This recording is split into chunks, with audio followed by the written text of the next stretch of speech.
ایسے مسائل میں سے وہ آنے والے وقت میں گزریں گے، کلام ان کا ذہن کھولے، کلام ان کی سوچوں کو بدلے اور وہ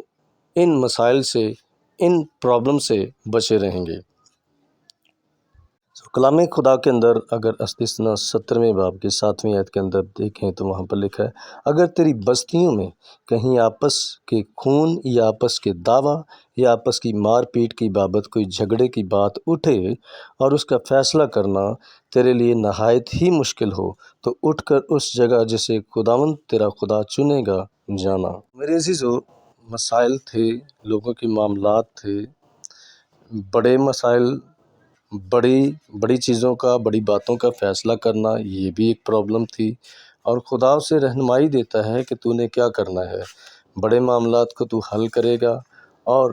خدا کے پاس اس مسئلے کو لے کر جائے گا، خدا تیری رہنمائی کرے گا، تو کلام کے ذریعے سے ان کی مدد اور رہنمائی کرنا، اور پھر میرے عزیزو چھوٹے معاملات وہ خود ہی ہینڈل کریں گے، وہ اشخاص جو ان پر مقرر کیے جائیں گے۔ ہماری زندگی کے اندر بہت سارے ایسے مسائل، بہت ساری ایسی چیزوں کا ہمیں سامنا ہوتا ہے جن کو ہم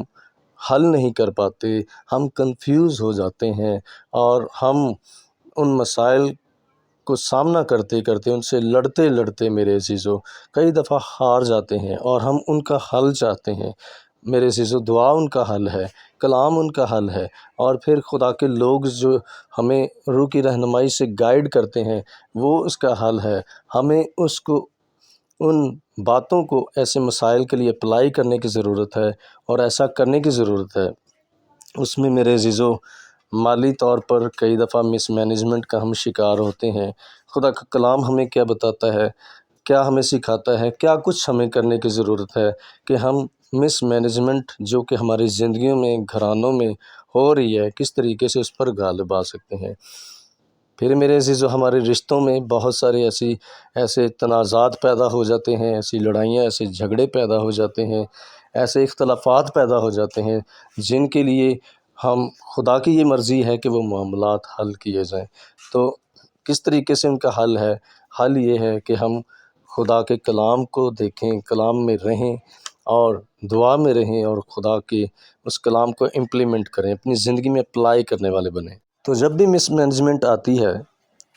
ساری چیزیں دھرم بھرم ہو جاتی ہیں اور ہم اس طریقے سے جیسا کہ ہمیں اپنی لائف کو انجوائے کرنا چاہیے نہیں کر پاتے، الجھن اور پریشانی اور تکلیف بڑھتی چلی جاتی ہے۔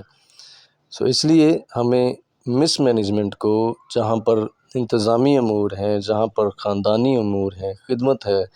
ان سارے معاملات کو خدا کی روح کی رہنمائی میں حل کرنے کی ضرورت ہے۔ کلام مقدس کے اگر اندر ہم دیکھیں، اعمال 6 باب کی 3 اور 4 آیت کے اندر ہم دیکھتے ہیں، لکھا ہے، اور ان 12 نے شاگردوں کی جماعت کو اپنے پاس بلا کر کہا، مناسب نہیں کہ ہم خدا کے کلام کو چھوڑ کر کھانے پینے کا انتظام کریں، پس اے بھائیو، اپنے میں سے 7 نیک شخصوں کو چن لو، وہ روح اور دانائی سے بھرے ہوئے ہوں کہ ہم ان کو اس کام پر مقرر کریں، لیکن ہم تو دعا اور کلام کی خدمت میں مشغول رہیں گے۔ عزیزو،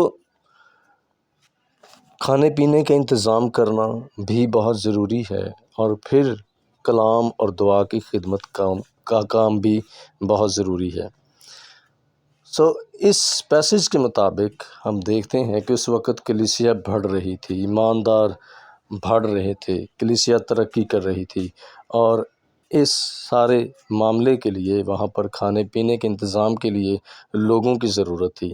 اور شاگرد خود ہی سب کچھ کر رہے تھے، کھانے پینے کا انتظام بھی خود ہی کر رہے تھے، اور کلام کی خدمت بھی خود ہی کر رہے تھے، دعا کی خدمت بھی خود ہی کر رہے تھے۔ تو خدا کے لوگوں نے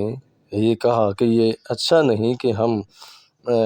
کھانے پینے کے انتظام میں بیزی ہو جائیں، اس کے لیے اچھا ہے کہ ہم اور لوگوں کو چنیں اور اس کام کے لیے مقرر کریں، اور وہ لوگ ایسے چنے جائیں جو روح اور دانائی سے بھرے ہوئے ہوں،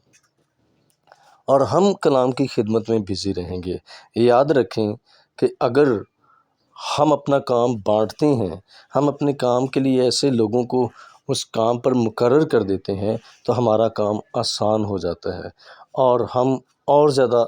تندہی کے ساتھ، ایمانداری کے ساتھ، وفاداری کے ساتھ خدا کے کام کو کرتے جاتے ہیں۔ اگر ایک ہی شخص پر سارا بوجھ ڈال دیا جائے تو یہ بھاری ہو جاتا ہے، وہ مشکل ہو جاتا ہے، اس میں پریشانی آ سکتی ہے، اور ایک ہی شخص پر اگر سارا بوجھ ڈال دیا جائے تو وہ اس بوجھ کے نیچے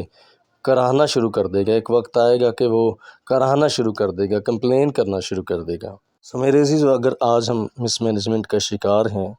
اگر انتظامی امور میں خرابی ہے، مسائل ہیں، تو خدا کے روح کی بات کو سنیں، خدا کے کلام کو سنیں، خدا ہم سے کیا فرماتا ہے۔ خدا کی خدمت ہے تو خدمت کرنا شروع کر دیں، خدمت کا ٹائم خدمت کو دیں، بچوں کی رہنمائی کریں، مدد کریں، ان کو نصیحت کریں، اور اس کے ساتھ ساتھ میرے عزیزو، جہاں جہاں پر خرابیاں ہیں وہاں وہاں پر ہم میرے عزیزو خدا کی اس عقل اور دانائی کے ساتھ، روح القدس جو ہمارا مددگار ہے، اس کی رہنمائی میں ہم ان معاملات کو حل کریں۔ خداوند آپ سبوں کو بڑی برکت دے۔ God bless you.